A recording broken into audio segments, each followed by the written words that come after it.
क्योंकि ये क्वेश्चंस जो है मिक्स करके ही पूछे जा रहे हैं, इलिप्स और हाइपरबोला या कभी कभार पैराबोला है, कभी सर्कल भी डाल देगा। अब यहां पे लिखा है b लेस देन 5, ये बात बड़ी ध्यान देने वाली है क्योंकि यहीं पे अपन गलती करते हैं। बिना देखे हम लोग एक ही फॉर्मूला जानते हैं सेंट्रिसिटी का, जो मेजर ऑफ द स्टूडेंट्स लगाते हैं वो है E equal to under root of 1 minus B square upon A square, but ये फॉर्मूला हॉरिजॉन्टल इलिप्स के लिए होता है।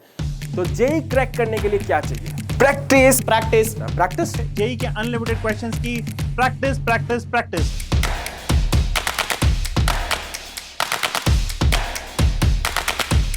चलिए सबसे पहले हम लोग चैप्टर वेटेज के बारे में बात करते हैं। So will be starting with the trend analysis. तो आज मैं पूरा का पूरा जो पेपर है वो आपके साथ डिस्कस करूंगा। आप चैट में मेरे साथ बने रहिए और जो भी आपका क्वेरी है I will be taking that query as well. बहुत ही इंपॉर्टेंट चैप्टर है जेई के पॉइंट ऑफ व्यू से। अगर आपको और ज्यादा क्वेश्चंस सॉल्व करने हैं तो डिस्क्रिप्शन बॉक्स में एक लिंक दिया हुआ है, ओपन द लिंक।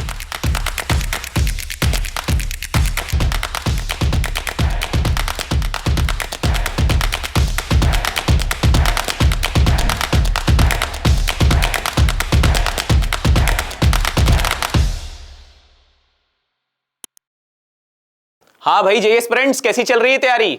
अगर आज का वीडियो मिस कर दिया ना तो हो जाएगा कोऑर्डिनेट ज्योमेट्री का सत्यानाश। इसके दो तीन कारण बताता हूं मैं आपको। क्या कारण हैं? 3 कारण बताऊंगा मैं आपको। सबसे पहली बात तो अगर आपने ये वीडियो मिस किया तो 8 से 12 मार्क्स तो लूज होने वाले इसमें, क्योंकि हर साल एवरेजली 2 से 3 सवाल तो इस चैप्टर से आते ही आते इलिप्स एंड हाइपरबोला से। दूसरी बात, अगर देखा जाए तो कोऑर्डिनेट ज्योमेट्री का 30 to 40% क्वेश्चन जो है वो इलिप्स और हाइपरबोला से आते हैं। और जो तीसरी बात यह है कि अगर इन्होंने स्ट्रेट लाइन से सवाल छोड़ दिया, सर्कल से छोड़ दिया, पैराबोला से छोड़ दिया, तो इलिप्स और हाइपरबोला में सवाल मिक्स करके पूछ लेंगे। मतलब आपको वहां पे स्ट्रेट लाइन नहीं दिखेगा, डायरेक्टली सर्कल का क्वेश्चन नहीं दिखेगा, पैराबोला का नहीं दिखेगा, बट ये मिक्स होकर के इलिप्स और हाइपरबोला के क्वेश्चन के फॉर्म में आ जाएंगे। तो चैप्टर बड़ा इंपॉर्टेंट बनता है। अब इसकी इंपॉर्टेंस आपको और अच्छे से समझा देता हूं कि अगर आप देखो विगत वर्षों के जो ट्रेंड एनालिसिस हैं, लास्ट ईयर में कितने ज्यादा क्वेश्चंस पूछे गए हैं, क्या उनका वॉल्यूम रहा है, क्या उनकी मात्रा रही है, उनके बारे में डिस्कशन करते हैं। तो अगर आप देखो तो 2025 में 52 सवाल प्रकट हुए जेई मेन में। जेई मेन के 2025 में across all the set 52 questions पूछे गए हैं सिर्फ और सिर्फ इस चैप्टर से। समझ पा रहे हो कितना इंपॉर्टेंट है? तो बिल्कुल स्किप नहीं करना। 2024 में 49 सवाल, 3 का डिफरेंस, 19-20 का फर्क है। यहां भी बहुत ज्यादा क्वेश्चंस पूछे गए। 23 में 21, 22 में 35, 21 में 13, तो टोटल 5 सालों में, विगत 5 वर्षों में 170 सवाल पूछे गए हैं। देख सकते हो कितना इंपॉर्टेंट बनता है ये। तो बिल्कुल इसे ध्यान से पढ़ना है। तो चलिए स्टार्ट करते हैं आज का टॉपिक पहले क्वेश्चन से। तो ये क्वेश्चन देखते हैं। इस क्वेश्चन में अगर हम पढ़ें, जेई में 2025 का क्वेश्चन है ना, रिसेंट ईयर में पूछा गया है। प्रॉब्लम में कह रहा है the length of the latus rectum. तो हमें लेटस रेक्टम की लेंथ के बारे में इंफॉर्मेशन दी गई है और इस इलिप्स के जो फोकाई हैं, राइट, जो फोकसेस हैं वो क्या क्या है, 2, 5 एंड 2, -3 एंड इसेंट्रिसिटी इज 4/5। तो मुझे कह रहा है कि इसकी लेटस रेक्टम की लेंथ बता दो कितनी होगी। तो इसेंट्रिसिटी दी गई है और इसके साथ में अगर आप देखो तो जो फोकसेस हैं उनका एक्स कोऑर्डिनेट चेंज नहीं कर रहा है। अगर एक्स कोऑर्डिनेट चेंज नहीं कर रहा है, वाई कोऑर्डिनेट चेंज कर रहा है, तो इसका मतलब जो इलिप्स है वो क्या है, इलोंगेटेड अलोंग वाई एक्सिस है ना। मतलब वहां पे जो मेरा मेजर एक्सिस बनेगा वो वाई एक्सिस होगा। अब अगर ऐसा हो गया तो उस केस में जो डिस्टेंस बिटवीन द फोकस क्या आती है, जो अगर मेरे पास इलिप्स आए और इलोंगेटेड अलोंग वाई एक्सिस हो तो वहां पर डिस्टेंस बिटवीन द फोकाई क्या होता है। तो ये जो हमारे कोऑर्डिनेट्स आते थे 0,b, 0,-b आते थे। अब वो शिफ्टेड फॉर्म में हो सकता है बट डिस्टेंस हमेशा कांस्टेंट होती है। अगर मैं कहूं ये मेरा s और ये मेरा s डैश है तो इनके बीच की जो डिस्टेंस आती थी वो डिस्टेंस क्या आती थी, ये डिस्टेंस मेरी 2b × e आती थी, है ना। तो यहां पर मतलब जो ये जो दोनों फोकसेस, अगर मैं इसे एक को s बोलूं, s मेरा 2,5 है और s डैश मेरा क्या है, s डैश जो मेरा है वो है 2,-3। तो x एक्सिस के कोऑर्डिनेट चेंज नहीं हुए, y एक्सिस के कोऑर्डिनेट चेंज हो रहे हैं। अब अगर दोनों के बीच की मैं डिस्टेंस निकालूं तो वो 2b × e के बराबर होगा, राइट। तो यहां पे डिस्टेंस निकालते हैं, 2b × e की वैल्यू किसके बराबर आएगी, डिस्टेंस कैलकुलेट कर लो दोनों पॉइंट के बीच की, डिस्टेंस फॉर्मूला लगाएंगे यहां पर। तो वैल्यू क्या आएगी, 2 - 2 0 का 2 - 2 होल स्क्वायर कितना आएगा, ये तो 0 ही होता है। और 5 - -3 कितना होगा, 8 स्क्वायर होगा। तो यहां से मैं बोल सकता हूं जो वैल्यू आएगी 8 के बराबर आएगी। तो हम बोल सकते हैं जो मेरी BE की वैल्यू आएगी वो 4 के बराबर आएगी। अब एक और बात भी दी हुई है कि सेंट्रिसिटी 4/5 है, तो ये वैल्यू यहाँ पे पुट करते हैं। अगर मेरी सेंट्रिसिटी 4/5 है तो आ जाएगा b इंटू 4/5 इक्वल टू 4। तो जो b की वैल्यू कितनी आएगी, b की वैल्यू मेरी 5 के बराबर आ जाएगी, है ना, ये आ जाएगा। अब मेरा b आ गया, ठीक है। अब अगर मेरे पास b आ गया तो क्या मैं a निकाल सकता हूं, क्योंकि मुझे लेटस रेक्टम की लेंथ के लिए जो कि 2a square by b formula होगा, राइट। इस केस में क्या होता है, 2a स्क्वायर बाई b होता है, LLR कितना होता है 2 into A square by B, right. अगर इलोंगेटेड अलॉन्ग एक्स एक्सिस होती थी, अगर मेरे पास इलोंगेटेड अलॉन्ग एक्स एक्सिस होगी तो उस केस में 2a स्क्वायर बाई बी होगा, राइट। तो यहां पर अब एक काम करते हैं, हम लोग इसेंट्रिसिटी का फॉर्मूला लगाएंगे। तो इसेंट्रिसिटी का फॉर्मूला क्या होगा इस केस में, root of 1 minus of A square by B square होता था, राइट। तो यहां पर अगर मैं स्क्वायर करूंगा तो कितना आएगा, ई स्क्वायर की वैल्यू आएगी 1 minus of A square by B square आ जाएगा। अब वैल्यूज पुट करते हैं तो e की वैल्यू कितनी थी, e की वैल्यू मेरे पास 4/5 थी, e की वैल्यू मेरे पास 4/5 थी। तो 4/5 का होल स्क्वायर कितना बनेगा, 16/25 बनेगा। और ये कितना होगा 1 माइनस ए स्क्वायर, मुझे पता नहीं बट बी स्क्वायर मुझे पता है, तो मैं आराम से कैलकुलेट कर लूंगा 1 माइनस ए स्क्वायर अपॉन 25, है ना। तो यहां से जो मेरी ए स्क्वायर अपॉन 25 की वैल्यू क्या आएगी, 1 माइनस 16/25। तो 25 में 16 गया कितना आएगा 9, 9/25, 9/25। अब 25 कैंसिल, तो ए स्क्वायर की जो वैल्यू आएगी वो कितनी आ जाएगी, वो मेरी आ जाएगी 9। तो ए की जो वैल्यू आएगी वो 3 आ जाएगी यहां से, है ना। अब ए मेरा 3 आ गया, ठीक है। अब यहां पे एक काम करेंगे हम लोग, अगर मुझे length of latus rectum calculate करनी, तो लेंथ ऑफ लेटस रेक्टम क्या होगा LLR, ये मेरा होगा 2a स्क्वायर बाई बी। तो वैल्यू कितनी आएगी 2 इंटू 3 स्क्वायर अपॉन बी की वैल्यू कितनी होगी, तो जो b की वैल्यू कितनी दी गई है 5 दी गई है, तो b की वैल्यू मेरी 5 आ गई। तो यहां से जो आंसर बनेगा 18/5, 18/5 इसमें करेक्ट ऑप्शन होगा। तो अगर हम ऑप्शंस पे मूव करें तो 18/5 डी ऑप्शन करेक्ट होगा। हो गया। अगले क्वेश्चन पे चलते हैं। अब अगला क्वेश्चन देखेंगे उसमें क्या पूछा गया है। तो ये क्वेश्चन है अगेन जेईई मेन 2025 का एक बेहतरीन सवाल, और लेटस रेक्टम और इसेंट्रिसिटी, कहीं ना कहीं ये चीज वापस से एक बार इंट्रोड्यूस की गई है। तो सवाल में क्या कह रहा है कि let the length of a latus rectum of an ellipse X square upon A square plus Y square upon B square equal to 1b10। तो कह रहा है लेंथ ऑफ लेटस रेक्टम पहले ही दे दी गई है तुम्हें। आगे कह रहा है if the eccentricity is the minimum value of the function ft equal to T square plus T plus 11/12, जहां पे t बिलोंग्स टू r है, तो मुझे वैल्यू निकालनी है a square plus B square की। मेरे पास ये 4 ऑप्शंस हैं, है ना। तो देखो अब यहां पे length of latus rectum already दे गई है, ऑलरेडी दिया गया है, और इसके इसेंट्रिसिटी मुझे बोला गया है कि इसकी मिनिमम वैल्यू है। तो मुझे लगता है सबसे मेरा पहला काम होना चाहिए इसेंट्रिसिटी निकालने का। अब इसेंट्रिसिटी निकालने के लिए हमें क्या करना पड़ेगा, मुझे कहीं ना कहीं इसको मिनिमाइज करना पड़ेगा, और एक क्वाड्रेटिक फंक्शन है, राइट। तो अगर मेरे पास एक्सप्रेशन देखूं, जो मेरे पास क्वाड्रेटिक एक्सप्रेशन दिया है वो है T square plus T plus 11/2, 11/12 है, 11/12 है, ठीक। अब एक काम करते हैं, इसमें होल स्क्वायर बना के सॉल्व कर लेते हैं इसे। तो अगर मुझे होल स्क्वायर बनाना है तो क्या करना पड़ेगा, 1/4 ऐड करूंगा, 1/4 सब्ट्रैक्ट कर देता हूं, तो 11/12 माइनस ऑफ 1/4। तो यहां से जो मेरी ft की वैल्यू आएगी कितनी आ जाएगी, ft जो मेरा आएगा वो आ जाएगा T square plus T plus 1/4। अब देखो 11/12 माइनस ऑफ ये कितना होगा 3/12, तो मिला के 8/12 बन जाएगा, 8/12। तो ये वैल्यू कितनी आएगी, आ जाएगा t प्लस 1/2 होल स्क्वायर, और इफेक्टिवली 8/12 कितना होगा 2/3 के बराबर होगा। तो ये वैल्यू आ गई 2/3। अब देखो अगर मुझे इसे मिनिमम करना है, तो हमने क्वाड्रेटिक में खूब बार पढ़ा हुआ है, अगर कभी भी मुझे इसे मिनिमम करना है तो जो होल स्क्वायर है ये मिनिमम कितनी वैल्यू दे सकती है, ये मिनिमम से मिनिमम 0 वैल्यू दे सकती है। तो यहां पे जो मेरी ft मिनिमम होगा, ft मिनिमम कितना होगा, ये मेरा आ जाएगा 2/3। तो ft मिनिमम मेरा 2/3 आ गया, बढ़िया। और ये जो ft मिनिमम ही है यही मेरी सेंट्रिसिटी है, तो सेंट्रिसिटी की वैल्यू 2/3 के बराबर आ गई। और ये सेंट्रिसिटी सही भी है, करेक्ट भी है, क्योंकि इलिप्स की सेंट्रिसिटी जो होती है हमेशा 0 से 1 के बीच में, मतलब एक पॉजिटिव फ्रैक्शन होता है, और ये है भी 0.66 के राउंड है। अब यहां पर एक काम करेंगे, अगर e की वैल्यू 2/3 के बराबर दी गई है, मुझे इसके अलावा लेंथ ऑफ लेटस रेक्टम दिया गया है ना, लेंथ ऑफ लेटस रेक्टम कितना दिया 10 दिया गया। तो लेंथ ऑफ लेटस रेक्टम का फॉर्मूला क्या होता है इलिप्स के केस में 2b² बाई a होता है। तो कितना होगा 2b² की जो वैल्यू होगी वो 10 के बराबर आएगी। अच्छा ठीक, अब ये 2b² की जो वैल्यू मेरी 10 के बराबर आ गई, तो यहां से मैं कह सकता हूं जो मेरी b² की वैल्यू होगी वो 5 के बराबर होगी। इसे हम इक्वेशन नंबर 1 का नाम दे देते हैं। अब इसेंट्रिसिटी का फॉर्मूला भी हमें पता है इलिप्स के केस में क्या होता है, √1 - b²/a²। उसे लगाने का समय आ गया है, तो इसेंट्रिसिटी क्या होती है, √1 - b²/a²। अब देखो इसेंट्रिसिटी की वैल्यू दे रखी हुई, कितनी दे रखी हुई है, तो मेरी जो इसेंट्रिसिटी है, अच्छा इसेंट्रिसिटी हमने निकाल लिया है 2/3 है, तो ये वैल्यू 2/3 के बराबर आएगा। दोनों साइड का स्क्वायर करते तो कितना आएगा, 1 - b²/a² की जो वैल्यू आएगी वो 4/9 के बराबर आएगा। तो जो b²/a² की जो वैल्यू आएगी वो कितनी आएगी, 1 - 4/9। तो 1 - 4/9 कितना होगा, 1 - 4/9 जो मेरा होगा ये मेरा आ जाएगा 5/9। तो यहां से मैं कह सकता हूं जो मेरा b²/a² का वैल्यू आया वो कितना आया, 5/9 के बराबर। इसे इक्वेशन नंबर 2 ले लेते हैं, और एक बार मैं इक्वेशन नंबर 1 को एक बार फिर से लिख लेता हूं। जो मेरा b²/a था कितना था, b² जो a है वो कितना आया है, वो 5 आया है। अब एक काम करते हैं, देखते सकते 1 और 2 को डिवाइड कर सकते हैं यहाँ पर, राइट। 2/1 कर दो या 1/2 कर दो, कोई दिक्कत नहीं, तो हम आगे देख लेंगे।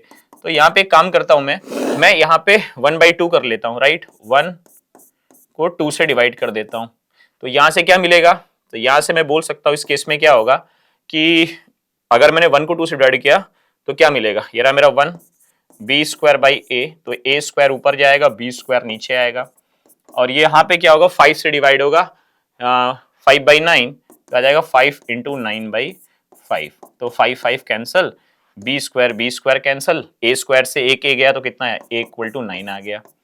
a = 9 आ गया, तो क्या मैं b की वैल्यू निकाल सकता हूं, अगर a = 9 आ गया, हाँ यहां से निकाल सकते हैं। तो जो b²/a की वैल्यू 9 है, मैंने इसको इक्वेशन नंबर 1 में पुट किया, तो b² की वैल्यू कितनी आ गई, b² मेरा आ गया 45, b² मेरा 45 आया, और a² कितना, अगर a मेरा 9 आया तो a² कितना आएगा, तो a² जो मेरा आएगा वो आ जाएगा 81। मुझसे क्या पूछ रहा था, a² + b², तो a² + b² निकाल लेते हैं, कितना आएगा, ये मेरा आ जाएगा 81 + 45 कितना होगा, तो ये आ जाएगा 5 1 6 8 4 12 126 126। इसमें जो करेक्ट ऑप्शन बनेगा 126 बनेगा, तो अगर हम लोग करेक्ट ऑप्शन पे चले तो 126 करेक्ट ऑप्शन होगा। क्लियर है, आगे चलते अगले सवाल को देखते हैं। अगला सवाल क्या है, अगले सवाल में कह रहा है कि let the ellipse 3x² + py² = 4 pass through the center C of the circle x² + y² minus of 2x minus of 4y minus of 11 equal to 0 of radius r. Let f1 comma f2 be the focal distances of the point C on the ellipse, then 6 into f1 f2 minus of r is equal to। तो यहाँ पे सबसे बड़ी बात पता है क्या बोल रहा है, कह रहा है मेरे पास तो एक इलिप्स दी गई है और ये किसी सर्कल, एक सर्कल दे दिया गया है, उसकी इक्वेशन भी दे रखी है, उसके सेंटर सी से पास करता है, ठीक है। अभी इलिप्स का देखो पी अननोन है, तो इलिप्स की पूरी इंफॉर्मेशन मेरे पास में नहीं है, तो मतलब मैं निकाल सकता हूं, है ना, कुछ कंडीशंस वाली यूज करके। अब कह रहा है कि f1 f2 ये फोकल डिस्टेंसेस हैं किसकी, पॉइंट सी की इलिप्स से, ठीक है। तो पॉइंट सी तो इलिप्स पे लाई कर रहा है, अगर आप देखो, क्योंकि पॉइंट सी क्या है, सर्कल का सेंटर है जिससे इलिप्स पास कर रहा है, तो मतलब इलिप्स पे कोई अगर एक पॉइंट बैठा है उसकी फोकस से डिस्टेंस क्या होती है हम आसानी से कैलकुलेट कर सकते हैं। बस पता होना चाहिए कि कौन सा वाला इलिप्स है, हॉरिजॉन्टल इलिप्स है या वर्टिकल इलिप्स है ना। तो अब यहां पे क्या, क्योंकि ये देखो अगर हॉरिजॉन्टल इलिप्स के केस में क्या होता है, a ± e mod x आता है, और नेक्स्ट वाले केस में क्या आता है, b ± e mod y आता है। तो हमें बस यही बात ध्यान देनी है। अब यहां पे एक काम करते हैं, सबसे पहले मुझे सेंटर निकाल लेना चाहिए। सर्कल क्या दिया है, x², देखो सर्कल क्या दिया है, जो मेरे पास सर्कल की इक्वेशन है वो क्या दी गई है, वो मेरे पास है x² + y² minus of 2x minus of 4y minus of 11 equal to 0। अब ये जनरल फॉर्म ऑफ सर्कल है, तो x² + y² + 2gx + 2fy + c equal to 0 है। तो अगर मैं यहाँ पे सेंटर कंपेयर करना है तो मुझे 2g की वैल्यू क्या मिलेगी, -2, तो सेंटर क्या होता है -g, तो जो मेरा सेंटर आएगा वो क्या आएगा बोलो, सेंटर जो मेरा आएगा -g मतलब 1, और 2f की वैल्यू -4 मतलब f = -2, तो जो -f की वैल्यू आएगी क्या आएगी, +2 आएगी, तो यहां पे आएगा 1, 2 इसका सेंटर बन गया। अब 1, 2 अगर इसका सेंटर बन गया तो आपको एक और इंफॉर्मेशन दी गई है, जो इलिप्स है उसके सेंटर से पास करता है, तो यहां पर क्या होगा, जो मेरे पास इलिप्स दी गई है, इलिप्स मेरे पास क्या दी गई है, इलिप्स की जो इक्वेशन है वो है 3x² + py² = 4। अब यहां पे काम करेंगे, ये जो सेंटर है इससे इलिप्स को पास कराएंगे, तो मतलब जो सेंटर्स के कोऑर्डिनेट है वो इलिप्स की इक्वेशन को सेटिस्फाई करेंगे, है ना। तो अब यहां पे क्या करना है, मुझे x की जगह 1, y की जगह 2 पुट कर देना है। तो अब क्या मिलने वाला है, तो ये आ जाएगा मेरा 3 into 1 square plus p into 2 square equal to 4। तो वैल्यू जो आएगी या कितना आएगा, 3 आ जाएगा, 3 प्लस 4p इक्वल टू 4। तो जो p की वैल्यू आएगी कितनी आएगी, 1/4 आ जाएगा। तो मेरा p आ गया। तो क्या मैं इलिप्स की इक्वेशन प्रॉपर्ली लिख सकता हूं, जो इलिप्स की इक्वेशंस को प्रॉपर्ली लिखते हैं p की वैल्यू इंसर्ट करके। तो इक्वेशन क्या थी इलिप्स की, 3x square plus P Y square equal to 4। तो रख देते हैं, क्या आएगा, 3x square plus Y square by 4 equal to 4 आया। 4 से डिवाइड करते हैं ताकि प्रॉपर स्टैंडर्ड फॉर्म में लिख सके हम लोग यहां पर। तो वैल्यू क्या आएगी, 3x स्क्वायर बाई 4 आ जाएगा, 3x square by 4 plus Y square by 16 equal to 1। अब इसे मैं कैसे लिख सकता हूं, इसे मैं लिख सकता हूं X square by 4/3 plus Y square upon 16 equal to 1 आ गया, है ना। ये आया क्या, ये मेरे आ गई इलिप्स की इक्वेशन, राइट। अगर आप ध्यान से देखो तो 4/3 ये मेरा a स्क्वायर है और ये मेरा b स्क्वायर, दोनों बड़ा कौन है, तो अगर आपको 16 बड़ा आ रहा है, राइट, 4/3 से तो बड़ा ही आएगा, 1 पॉइंट समथिंग और 16 है, तो यहां पे 16 बड़ा आया। अब अगर 16 मेरा बड़ा आया तो इसका मतलब ये कौन सा केस है, ये वर्टिकल इलिप्स का केस है। अगर वर्टिकल इलिप्स का केस है तो यहां पर इसेंट्रिसिटी का फॉर्मूला भी घूमेगा, फोकल डिस्टेंस का भी फॉर्मूला चेंज करेगा। तो रीड करते हैं। अब मैंने इलिप्स की इक्वेशन निकाल ली है। अब कह रहा है पॉइंट सी क्या है। अच्छा, पॉइंट सी मेरा क्या था, तो पॉइंट सी आप सभी को पता होना चाहिए। जो पॉइंट सी है वो क्या है, वो अगर मैं यहां पे कैलकुलेट करूं तो पॉइंट सी मेरा जो सेंटर था जो कि 1,2 है ना। अब इसके बाद में या तो इसेंट्रिसिटी निकालनी पड़े, डायरेक्ट फोकस निकाल करके आप वहां से भी कैलकुलेट कर सकते हो। तो अगर अब हम यहां से इसेंट्रिसिटी कैलकुलेट करें, इसेंट्रिसिटी कितनी वैल्यू आएगी, ई की जो वैल्यू आएगी आ जाएगा √1 माइनस ऑफ कितना आएगा। इस केस में देखो वर्टिकल इलिप्स आया क्योंकि देखो a की वैल्यू लेस देन b है, तो अगर ये वर्टिकल इलिप्स है तो इस केस में क्या होना है, a square by B square. तो ये वैल्यू कितनी होगी, a square by B square मतलब 1 माइनस ऑफ a स्क्वायर 4/3 है और b स्क्वायर कितना है, तो b स्क्वायर मेरा 16 है, राइट। तो ये वैल्यू कितनी होगी, 1 माइनस 1/12। तो वैल्यू कितनी आएगी, होल अंडर रूट ऑफ 11/12 आ जाएगा, ठीक। तो यहां पर अगर मैं फोकस निकालना चाहूँ तो फोकस क्या आएगा, तो जो मेरे फोकसेस आएंगे वो कितने होंगे, जो फोकाई होंगे s या s dash and s dash अगर मैं बोलूँ तो कितना आएगा, 0, प्लस माइनस ऑफ BE आएगा। तो वैल्यू कितनी होगी, 0, प्लस माइनस b की वैल्यू कितनी है भाई, तो जो मेरा b है, b मेरा कितना है, 4 है, राइट। तो 4 आ जाएगा, 4 इंटू √11/12 आ जाएगा। ये मेरा फोकस आ जाएगा। अच्छा, सबसे बड़ी बात क्या है, अगर कोई भी पॉइंट इलिप्स पे लाई करता है, वर्टिकल इलिप्स के केस में उसकी फोकल डिस्टेंस कितनी होती है, b plus minus E into Y होती है या b plus minus E into mod Y बोलते हैं ना। अब यहाँ पे y तो पॉजिटिव ही है, तो जो फोकल डिस्टेंसेस क्या आएंगी, फोकल डिस्टेंसेस कितनी आएंगी, वो आ जाएगा b प्लस माइनस ई मॉड y आ जाएगा। तो ये वैल्यू कितनी होगी, b की वैल्यू मेरी कितनी थी, तो अगर आप b कैलकुलेट, देखो b मेरा 4 आया है, b मेरा 4 है plus minus whole under root of 11/12 into y कितना है, तो y मतलब वो सेंटर जो कि इलिप्स पे लाई कर रहा है उसका y कोऑर्डिनेट कितना होगा, 2 है। तो वैल्यू मेरी 2 के बराबर आ जाएगी। तो यहां से f1 f2 दोनों में से एक पॉजिटिव एक नेगेटिव ले लेते हैं, तो f1 इंटू f2 कितना होगा, दोनों का प्रोडक्ट होगा, कितना होगा, 4 plus 2 under root of 11/12 into 4 minus of 2 whole under root of 11/12। तो वैल्यू कैलकुलेट करते कितनी आएगी, 16 है ना। a plus B, a minus B कितना होगा, आ जाएगा 16 माइनस का 2 दुनिया 4, राइट। तो 4 इंटू 11/12 आ जाएगा। तो यहां से 3 कैंसिल करेगा, राइट। अब कितना आएगा, 16 3 48, 48 माइनस 11/3 आया। ये आया मेरा, क्लियर। देखो क्या आया, a square minus of b square, तो जो वैल्यू होगी 16 माइनस ये आ गया मेरा 4 अंडर रूट 11/12 का होल स्क्वायर कितना होगा, 11/12 होगा। तो अब देखो 4 3 कटा तो 48 में से 11 गया, राइट। अब जो कितना बचा, ये 37/3 आ गया, 37/3 आ गया। अब कैलकुलेशन आगे कंटिन्यू करेंगे। तो यहां पर 6f1 f2 पूछा, राइट। तो 6f1 f2 कितना होगा, 6f1 f2 minus of r निकालना है। तो 6f1 f2 मतलब 6 इंटू 37/3 आया और माइनस r आ गया, है ना। ये आया। अब मुझे आर भी कैलकुलेट करना है, तो आर के लिए पहले देखो ये कर लो, तो कितना आया, ये आ गया मेरा 74 minus of R. R calculate करते हैं, आर की वैल्यू कितनी है, तो आर अगर ये जनरल फॉर्म दिया तो under root g square plus f square minus of c लगाएंगे, तो वैल्यू कितनी आएगी, आर जो आएगा मेरा root over g square plus f square minus of c. तो ये जो वैल्यू होगी आ जाएगी 1 square plus 2 square and minus of minus 11 होगा, क्योंकि सी की वैल्यू माइनस 11 दी गई है, तो यहां पे आ जाएगा प्लस 11, तो आ जाएगा रूट 16 जिसकी वैल्यू 4 के बराबर होगी। तो जो मेरा 6f1 f2 minus of R की वैल्यू होगी वो 74 माइनस ऑफ 4 मतलब 70 के बराबर होगी। तो यहां पर जो करेक्ट ऑप्शन बनेगा वो 70 बनेगा। अगर हम ऑप्शंस पे जाएं तो 70 इज द करेक्ट ऑप्शन यहां पर होगा। कहां पे ये रहा 70 इसका करेक्ट ऑप्शन होगा। क्लियर है, आगे चले। तो अब ये क्वेश्चन जरा पढ़ते हैं, इस क्वेश्चन में क्या पूछा है।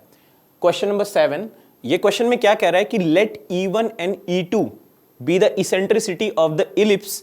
तो एक अपने पास इलिप्स दिया है X square upon B square plus Y square upon 25 equal to 1, और एक हाइपरबोला दिया गया जो आप देख सकते हो X square upon 16 minus Y square upon B square equal to 1 respectively. B less than 5 दिया है, आगे दिया E1 E2 equal to 1, then the eccentricity of the ellipse having its axis along the coordinate axis and passing through all foci, passing through all 4 foci. तो दो ellipse की focus से पास कर रहा है और दो हाइपरबोला की फोकस से पास कर रहा है, और कह रहा है इसेंट्रिसिटी मुझे उस इलिप्स की निकालनी है जिसके जो एक्सिस है कोऑर्डिनेट एक्सिस के लॉन्ग मतलब एक्स और वाई एक्सिस के लॉन्ग होंगे, और ये जो इलिप्स है ये चारों फोकस से पास कर रहा है। चारों में से दो फोकस हमारे इलिप्स के कंट्रीब्यूट करेंगे और दो फोकस जो है हाइपरबोला के कंट्रीब्यूट करेंगे। तो अब यहां पे देखो E1 E2 इक्वल टू 1 दिया है, तो कहीं ना कहीं मुझे लग रहा है कि E1 E2 पे पहले अटैक करना चाहिए, पहले E1 और E2 की वैल्यू निकालनी चाहिए। अब E1 के लिए क्या करेंगे, अगर मेरे पास इक्वेशन देखूं तो E1 के केस में देखो b लेस देन 5 एक बड़ी ही महत्वपूर्ण इंफॉर्मेशन दी है जहां पे बच्चे कर देते हैं गलती। X square upon B square plus Y square upon 25 equal to 1 है ना। अब देखो ये हमारे पास दिया है, अब यहां पे लिखा है b लेस देन 5। ये बात बड़ी ध्यान देने वाली है क्योंकि यहीं पे अपन गलती करते हैं। बिना देखे हम लोग एक ही फॉर्मूला जानते हैं सेंट्रिसिटी का, जो मेजर ऑफ द स्टूडेंट्स लगाते हैं वो है E equal to under root of 1 minus B square upon A square, but ये फॉर्मूला हॉरिजॉन्टल इलिप्स के लिए होता है। अगर मेजर एक्सिस की जो लेंथ है वो माइनर एक्सिस की लेंथ से बड़ी है उस केस में, लेकिन अगर रिवर्स हो गया तो है ना, अगर अब यहां पे अगर X square upon A square plus Y square upon B square equal to 1 में अगर a लेस देन b है तो इसेंट्रिसिटी का फॉर्मूला चेंज होता है क्योंकि वो वर्टिकल इलिप्स होती है। और यहां पे अगर आप देखो तो b लेस देन 5 है, तो आप यहां पे b भी बिल्कुल बोल सकते हो। अगर मेरा b लेस देन 5 है तो b स्क्वायर लेस देन 25 होगा। तो ये किसका केस बनेगा, ये वर्टिकल इलिप्स का केस बनेगा। अगर वर्टिकल इलिप्स का केस बनेगा तो यहां पे मुझे एक बात बड़ी इंपॉर्टेंट देखने वाली है कि जो इसेंट्रिसिटी का फॉर्मूला होगा वो क्या होगा, वो हो जाएगा, मैं E1 लिख रहा हूं इसेंट्रिसिटी को क्योंकि इलिप्स की जो इसेंट्रिसिटी है वो E1 से होगा 1 minus A square by B square हो जाएगा। अब ये वैल्यू कितनी होगी, तो ये यहां पे अगर मैं वैल्यू कैलकुलेट करूं तो E1 जो आएगा under root of 1 minus A square कितना है, तो ये बी स्क्वायर होगा, और बी स्क्वायर मतलब वाई स्क्वायर का जो डिनोमिनेटर में आता है उसे हम बी स्क्वायर लिखते हैं, तो ये कितना है, ये 25 है। तो ये मेरा E1 आ गया। अब ऐसे ही क्या मैं E2 कैलकुलेट कर सकता हूं। E2 के लिए मुझे हाइपरबोला की इक्वेशन पे जाना पड़ेगा जो कि दिया है X square upon 16 minus Y square upon B square equal to 1 दिया है। ठीक है, ये दिया है। तो इसकी सेंट्रिसिटी कितनी होगी, अगर मैं इसकी सेंट्रिसिटी कैलकुलेट करूंगा तो जो E2 की वैल्यू आएगी वो कितनी आएगी, वो आ जाएगी under root of 1 plus B square by A square. ये फॉर्मूला होता है। तो अगर हम यहाँ पे वैल्यूज पुट करेंगे तो कितना आएगा 1 प्लस बी स्क्वायर, तो बी स्क्वायर ये और ए स्क्वायर की जगह 16 आ जाएगा। तो ये दो वैल्यूज बनी। अब मुझे दिया E1 E2 इक्वल टू 1, ये मुझे दिया है right, E1 E2 equal to 1। तो ये हम इंफॉर्मेशन रखते हैं, E1 E2 की वैल्यू इंसर्ट करते हैं यहाँ पे। तो E1 कितना है, E1 मेरा है under root of 1 minus B square by 25, और साथ में E2 कितना है, तो E2 है मेरा under root of 1 plus B square by 16 equal to 1। अब दोनों साइड का स्क्वायर कर लेते हैं। तो दोनों साइड का स्क्वायर करने पे स्क्वायर रूट रिमूव हो जाएगा, और यहां से अगर मैं बी स्क्वायर को x मान लेता हूं तो आ जाएगा 1 माइनस एक्स अपॉन 25, और साथ में आएगा 1 plus X upon 16 equal to 1 आ गया। ठीक है, अब अगर ऐसा आ गया तो यहां से हम एक काम करते हैं, एलसीएम एलसीएम लेते हैं। तो एलसीएम खेलते हैं, कितनी वैल्यू मिलेगी, 25 माइनस एक्स गुड़े 16 plus X equal to 25 into 16 आ जाएगा। तो ये अगर 25 इंटू 16 होगा तो ये आ गया। अब मैं ओपन करता हूँ लेफ्ट साइड को, 25 इंटू 16 यहाँ भी होगा, plus 25x minus of 16x minus X square equal to 25 गुणे 16। ये कैंसिल हुए, तो यहाँ से जो वैल्यू आएगी 9x minus of x square equal to 0, तो ये जो X square minus of 9x equal to 0 आया, तो यहाँ से जो x की दो वैल्यूज आएंगे, एक तो x इक्वल टू 0 आएगा और एक जो आएगा x इक्वल टू 9। और x मेरा इनिशियली क्या था बच्चों, तो अगर आप ध्यान से देखो x मेरा कुछ और नहीं था, x हमारा क्या था, b स्क्वायर था। तो यहां से b स्क्वायर की दो पॉसिबिलिटी आएगी, या तो b स्क्वायर इक्वल टू 0 या तो b स्क्वायर इक्वल टू 9। अब ये केस इनवैलिड होगा क्योंकि कभी भी डिनोमिनेटर हम 0 नहीं कर सकते, अनडिफाइंड बनेगा। तो b स्क्वायर की वैल्यू 0 नहीं होगी, तो ये जो होगा ये रिजेक्ट होगा, निरस्त हो जाएगा ये, है ना। और यहां पे अगर b स्क्वायर की वैल्यू 9 आ गई, तो अब इसके अकॉर्डिंग क्या मैं दोनों की सेंट्रिसिटी कैलकुलेट कर सकता हूं, बिल्कुल कैलकुलेट कर सकते हैं, दोनों का फोकस भी निकाल सकते हैं। अगर हमने फोकस निकाल लिया तो उसके बाद क्या करना है, मुझे इलिप्स की सेंट्रिसिटी निकालनी है, जो कि ऐसे इलिप्स की सेंट्रिसिटी निकालनी है जो कि इलिप्स के दो फोकाई और हाइपरबोला के दो फोकाई से निकलती है। तो उसके लिए हमें क्या करना पड़ेगा, सबसे पहले मुझे फोकसेस निकालने पड़ेंगे। तो फोकसेस के लिए सेंट्रिसिटी निकालनी पड़ेगी। तो पहली सेंट्रिसिटी क्या होगी, यहां से अब E1 वैल्यूज पुट करना शुरू करते हैं। तो कितना आएगा, 1 माइनस बी स्क्वायर बाई 25। तो 1 माइनस बी स्क्वायर बाई 25 मतलब 9 बाई 25 कितना होगा, तो 4/5 आ जाएगा। तो 4/5 आ गया। तो इलिप्स की सेंट्रिसिटी क्या होगी, अब यहां देखो इलिप्स वर्टिकल था, तो जो इलिप्स की सेंट्रिसिटी, मतलब सेंट्रिसिटी नहीं, फोकस, माय बैड, इलिप्स का फोकस क्या आएगा, तो फोकस ऑफ इलिप्स क्या होगा, फोकस ऑफ इलिप्स क्या होगा, इसको फोकाई बोलेंगे, हम दोनों फोकस को साथ में ले रहे हैं ना। तो फोकाई ऑफ द इलिप्स क्या होगा, तो यह आ जाएगा प्लस माइनस AE1, 0। तो ये वैल्यू कितनी होगी, प्लस माइनस ए कितना है, तो अगर हम ए देखें तो ए मेरा कितना होगा इस केस में, बी तो था और बी की वैल्यू मेरी कितनी आई, क्या हमने बी कैलकुलेट किया, बी की वैल्यू मेरी 3 आई है, तो 3 आया और साथ में क्या आया, plus minus, no my bad, ये हमने गलत किया, यहां पे गड़बड़ी है।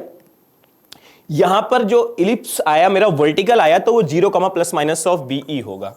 तो ये आ जाएगा मेरा 0, प्लस माइनस ऑफ BE, ये आ जाएगा मेरा 0, प्लस माइनस ऑफ BE आ जाएगा, जो कि बराबर होगा कितना, 0, प्लस माइनस बी कितना है मेरा। तो अगर हम बी देखें तो बी की जो वैल्यू थी वो है 20, बी स्क्वायर 25 है, तो बी मेरा 5 आएगा। तो यहां से आ जाएगा 5 इंटू 4/5। तो ये जो वैल्यू बनेगी कितनी आ जाएगी, आ जाएगी मेरी 0, प्लस माइनस 4। तो जो इलिप्स के फोकस क्या है, 0, प्लस माइनस 4, और हाइपरबोला के फोकाई क्या आएंगे, फोकाई ऑफ हाइपरबोला, तो वो आ जाएगा मेरा कितना आएगा, प्लस माइनस AE, 0 आ जाएगा। तो प्लस माइनस AE, 0 मतलब कितना होगा बच्चों, तो प्लस माइनस AE, तो A की वैल्यू कितनी है, तो अगर आप A देखो ध्यान से तो वो 4 है यहाँ पे, राइट, ये 4 है, तो ये आ जाएगा प्लस माइनस 4, और A E2 होगा वैसे देखा जाए तो 4 E2 ही, क्योंकि इलिप्स का हाइपरबोला की सेंट्रिसिटी है। तो E2 आया कितना था, अगर हम E2 कैलकुलेट करें तो कितना आया था, E2 की वैल्यू कहाँ है भाई, अच्छा E2 हमने नहीं निकाला, तो E2 भी कैलकुलेट कर लेते हैं ऐसे ही। E2 की वैल्यू क्या आएगी, साइड में कैलकुलेट कर लेते हैं। तो जो मेरा E2 आएगा वो कितना आएगा, E2 equal to under root of 1 plus B square 9 था अपॉन 16, तो 5/4 आ जाएगा। तो ये 5/4 यहाँ रख देते हैं, 4 इंटू 5/4, 0, तो ये आ जाएगा प्लस माइनस 5, 0 आ गया। ये मेरी एक और हाइपरबोला का फोकस आ गया। अब जो इलिप्स से दोनों से पास कर रहा है, तो अगर मैं एक मिनट के लिए सिचुएशन बनाऊं, देखो क्या चल रहा है। एक तो मेरा आया 0, 4 आया, और एक 0, -4 आया, ठीक है।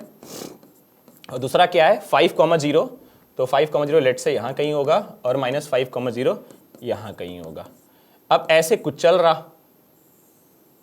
देखो ध्यान से, ऐसी इलिप्स बनी है, इस तरह की इलिप्स ही है ना। अब ये इलिप्स का कह रहा है इसेंट्रिसिटी निकालना, तो बहुत आसान है, क्योंकि देखो अब ये अगर मैं इसको कहूं कि मेरा मेजर एक्सिस तो यही बनेगा क्योंकि इसकी लेंथ ज्यादा आई है, तो यहाँ पे कैपिटल A अगर मैं कहता हूं सेमी मेजर एक्सिस, तो कितना आएगा, वो 5 आएगा। और सेमी माइनर एक्सिस कितना होगा, अगर मैं इसे कैपिटल B बोलता हूं, क्योंकि बहुत सारा छोटा A छोटा B हो गया, तो अपन कंफ्यूजन नहीं रखेंगे, कैपिटल A कैपिटल B ले लेंगे, तो कैपिटल B मेरा 4 आ गया। तो इसेंट्रिसिटी का फॉर्मूला क्या है, अब अगर ये हॉरिजॉन्टल इलिप्स है, क्योंकि देखो ज्यादातर मेजर एक्सिस की लेंथ ज्यादा बड़ी है कंपेयर टू माइनर एक्सिस, तो यहां पे जो इसेंट्रिसिटी का फॉर्मूला होगा क्या होगा, root of 1 minus B square by A square आ जाएगा।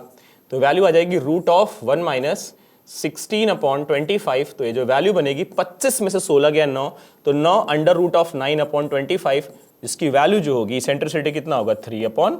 5 आ जाएगा। तो 3/5 इसमें करेक्ट ऑप्शन बनेगा। अगर हम ऑप्शंस पे चले तो जो हमारा करेक्ट ऑप्शन बनेगा बी पार्ट बनेगा। क्लियर हो गया? तो देखो सवाल यहां पर क्या हमने किया है कि कहीं ना कहीं हमें कैलकुलेशंस में इन्वॉल्व होना पड़ा, थोड़ा सा देखना पड़ा है। तो ये चीज आसानी से आप कमांड करोगे जब आप different kind of the question करोगे, जब इलिप्स और हाइपरबोला के क्वेश्चंस को मिक्स करके करोगे ना, तो आपको समझ अच्छी तरीके से और आएगी, है ना। ये पकड़ बहुत अच्छी होती चली जाएगी जैसे जैसे आप कॉनिक सेक्शन के सारे क्वेश्चंस को मिक्सअप करके सॉल्व करोगे, क्योंकि ये क्वेश्चंस जो है मिक्स करके ही पूछे जा रहे हैं, इलिप्स और हाइपरबोला, या कभी कभार पैराबोला है, कभी सर्कल भी डाल देगा। तो हम सिंगल कॉन्सेप्ट क्वेश्चन सॉल्व करने की टेंडेंसी कम करते हुए ऐसे मल्टी कॉन्सेप्ट क्वेश्चंस को सॉल्व करने की हमें टेंडेंसी को डेवलप करना होगा।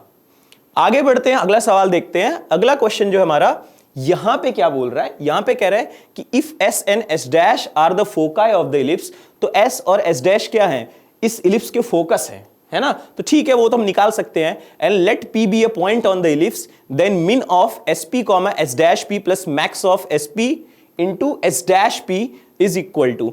तो क्या कर रहा है, ये जो पॉइंट पी है उसकी एक बार पहले वाले फोकस से, एक फोकस से डिस्टेंस निकाल रहा है और नेक्स्ट फोकस से निकाल रहा है, और दोनों का प्रोडक्ट लेकर के एक बार मिनिमम निकालना है, एक बार मैक्सिमम निकालना है, फिर ऐड कर देना है। तो ये काम करना है। तो इसके लिए कहीं ना कहीं पहले तो मुझे पॉइंट पी को कुछ ना कुछ मानना पड़ेगा, और जब भी मिनिमम या मैक्सिमम करने वाले क्वेश्चंस आते हैं तो हमें हमेशा पैरामीट्रिक फॉर्म की तरफ रुख करना चाहिए। अब पैरामीट्रिक फॉर्म मैंने बिल्कुल बता रखा है, इलिप्स में क्या होता है, a secant theta b tan theta होता है। तो यहां पर अगर मैं पॉइंट p ले लूं, a cos theta comma b sin theta होता है। हाइपरबोला के केस में a secant theta b tan theta, circle के केस में a cos theta a sin theta होता है ना। तो यहां पर, और पैराबोला के केस में at स्क्वायर कॉमा 2at होता है for y square equal to 4x। बाकी कन्वर्जेंस हम उसी के अकॉर्डिंग करते रहते हैं। अब यहां पर क्या है, अगर मैं पॉइंट p लेता हूं तो पॉइंट p मेरा क्या होगा, a cos theta b sin theta होगा। अब a और b की वैल्यू हम निकाल लेंगे। a कितना, अगर मैं देखूं तो a स्क्वायर मेरा 18 है, तो a मेरा 3√2 हो जाएगा भाई, और b कितना होगा, b मेरा 3 हो जाएगा, है ना। यही तो होगा, 3 स्क्वायर 9, 3√2 होल स्क्वायर कितना होगा, ये 18 हो जाएगा। तो यहां से जो मेरा पॉइंट p बनेगा वो कितना होगा, तो पॉइंट p आ जाएगा 3√2 cos theta comma b sin theta, मतलब 3 sin थीटा।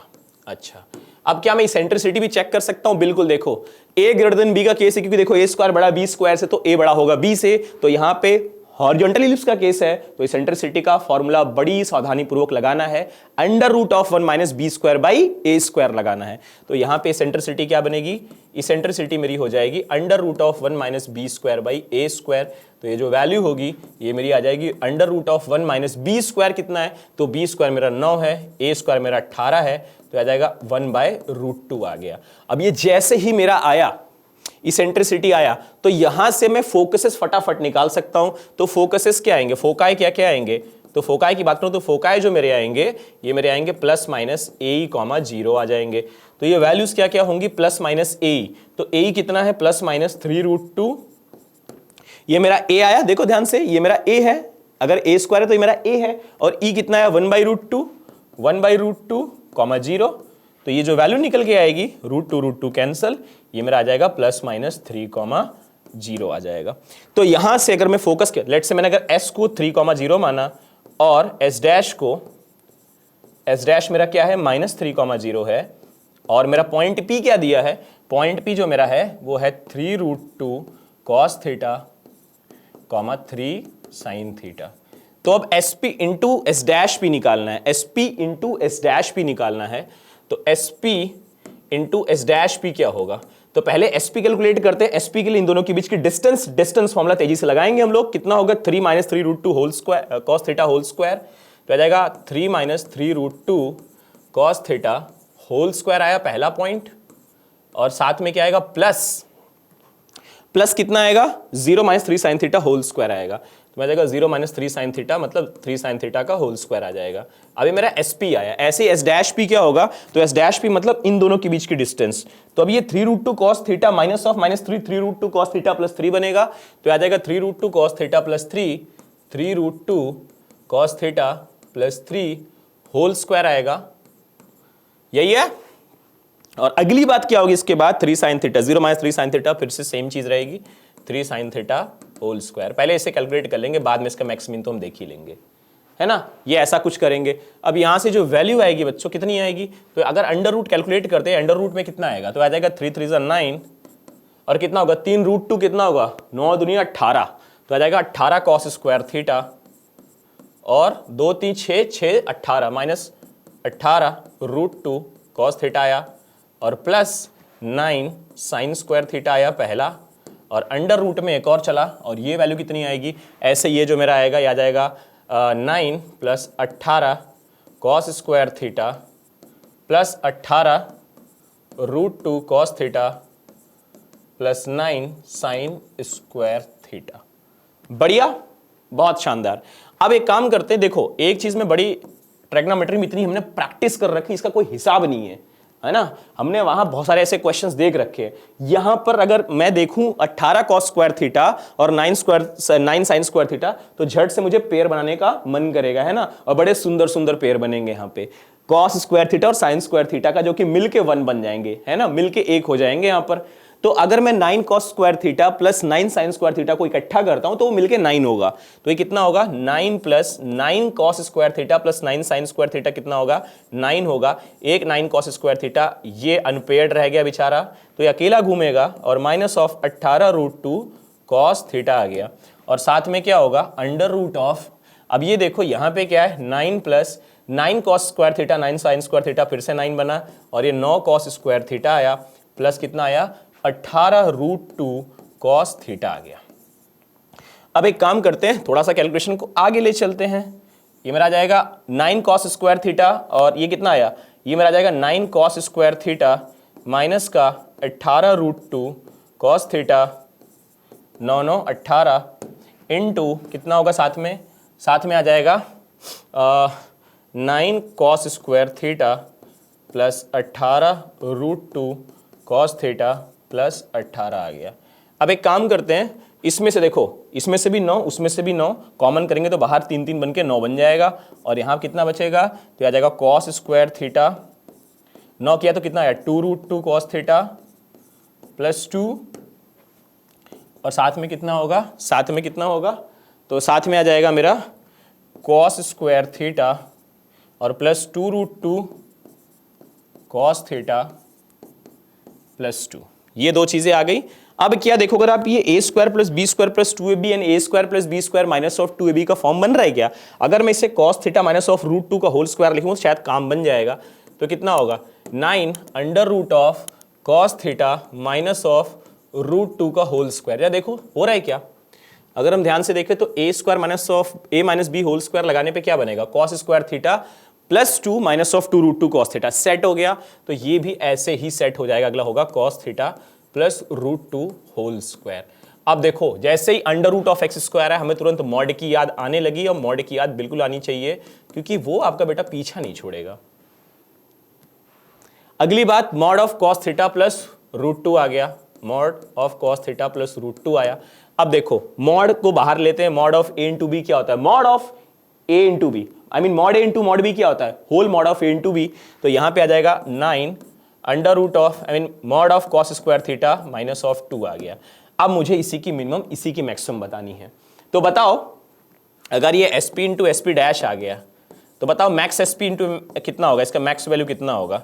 तो मैक्स के लिए मुझे कहीं ना कहीं इसको मैक्स करना होगा। तो कॉस स्क्वायर थीटा मैक्स कब होगा, कॉस स्क्वायर थीटा मुझे लगता है मैक्स तब होगा जब इसके लिए हम 0 रख देंगे, क्योंकि अगर हमने इसका 1 रखा, हमें पता है कॉस स्क्वायर थीटा 0 से 1 के बीच लाई करता है, तो मैक्सिमम होने के लिए इसे तो मिनिमम होना पड़ेगा। तो कॉस स्क्वायर थीटा को कितना होना पड़ेगा जरा बताइए, इसे होना पड़ेगा 0। तो कितना आएगा मॉड ऑफ 9 मॉड ऑफ -2 जो कि 18 के बराबर आएगा। अब अगर मुझे मिन चाहिए, मिन वैल्यू चाहिए इसकी, तो कितना होगा S P into S P dash. तो ये जो मेरा आएगा ये मेरा जाएगा 9। अब देखो इस बार मैं 1 रखूंगा ताकि इतना मैक्स कर दूं ये वैल्यू मिन हो जाए। अगर ये मिनिमम वैल्यू आ जाएगी तो मिनिमम को जब मल्टीप्लाई करोगे तो कुछ मिनिमम वैल्यू ही मिलने वाली है। तो यहां पे कितना आएगा 9 मॉड ऑफ 1 माइनस ऑफ 2 जो कि 9 के बराबर होगा।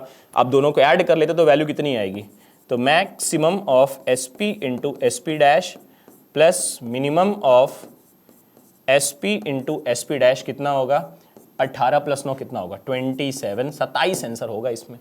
तो यहां पे जो करेक्ट ऑप्शन बनेगा 27 बनेगा। तो 27 कहीं पे है, चलो देखते हैं फटाफट क्या हमारे पास 27 है। बिल्कुल डी ऑप्शन है, डी फॉर दिल्ली मैच कर गया। लास्ट ऑप्शन है, मिल गया हमें, है ना। तो कैलकुलेशंस थी, कहीं ना कहीं स्टेप बाय स्टेप कैलकुलेशन लगी हुई थी। अगर ऐसे आपको step by step calculations use करते रहना है तो आपको हमारे help me solve it feature का यूज करो। देखो सारे के सारे जो क्वेश्चन है कितने इजीली सॉल्व होते हैं। आगे चलते हैं, अगला क्वेश्चन देखेंगे। अगले क्वेश्चन में क्या है, if the mid point of a chord of the ellipse x square by 9 plus y square by 4 equal to 1 is √2, 4 by 3 and the length of the chord is 2 under root of a by 3, then a is।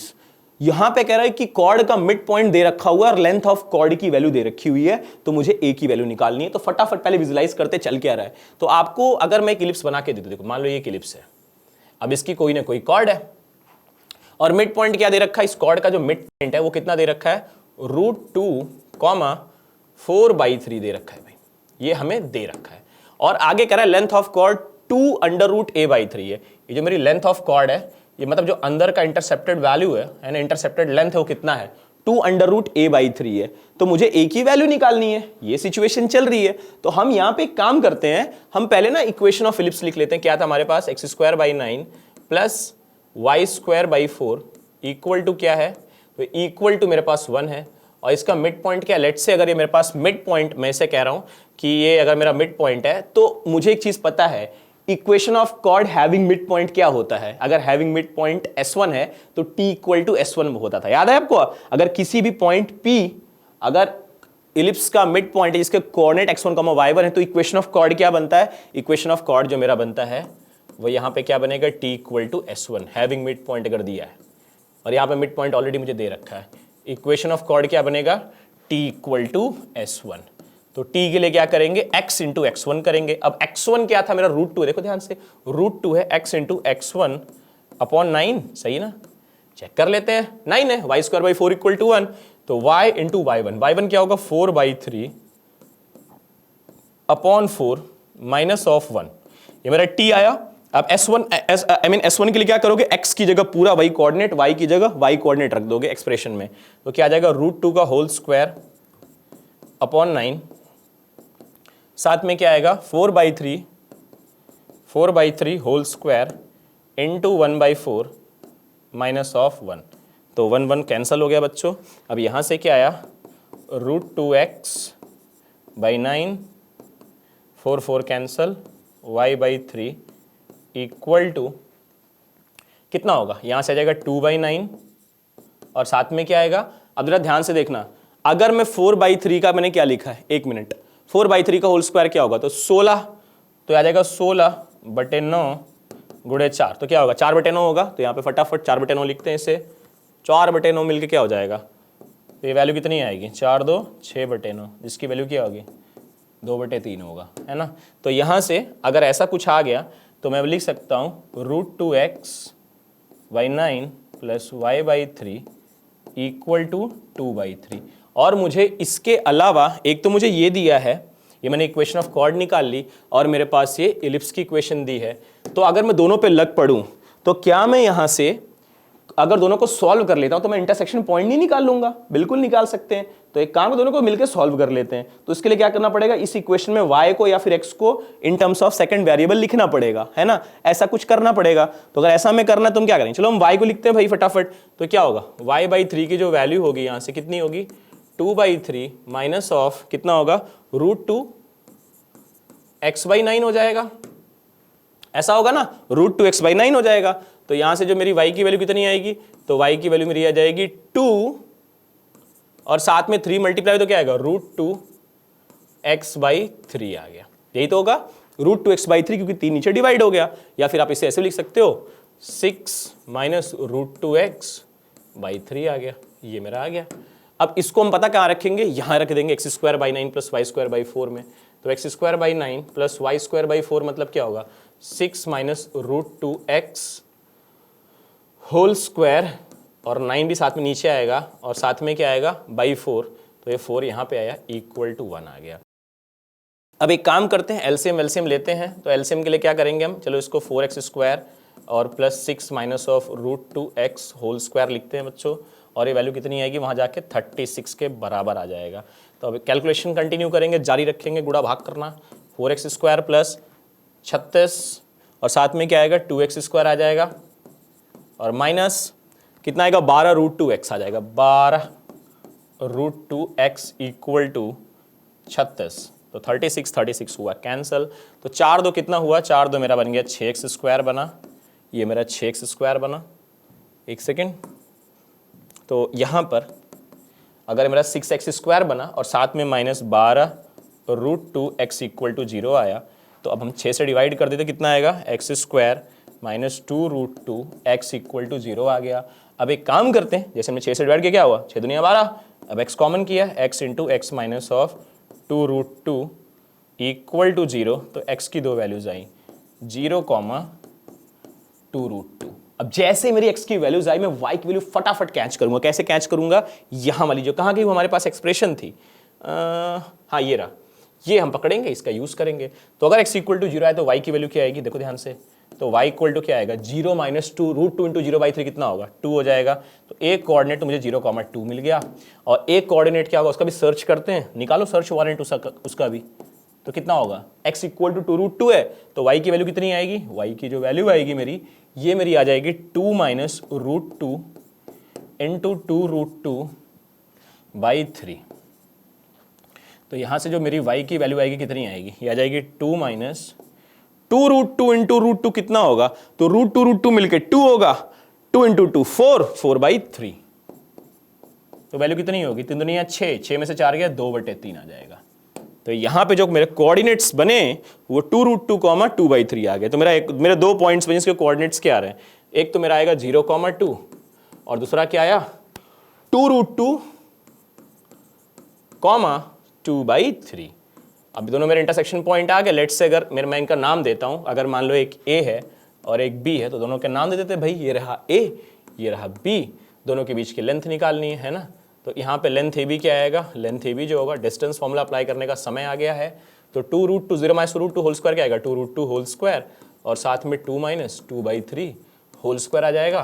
तो यहाँ से जो value आएगी कितनी आएगी, ये मेरा आ जाएगा 2 रूट 2 होल स्क्वायर कितना होगा, ये आ जाएगा 8 और 3 दुनिया 6, 6 में से 2 गया 4, 4/3 का होल स्क्वायर क्या होगा, 16/9 है ना। अब यहाँ से क्या होगा, ये आ जाएगा 72 प्लस 16/9, तो कितना होगा, अंडर रूट 88/9।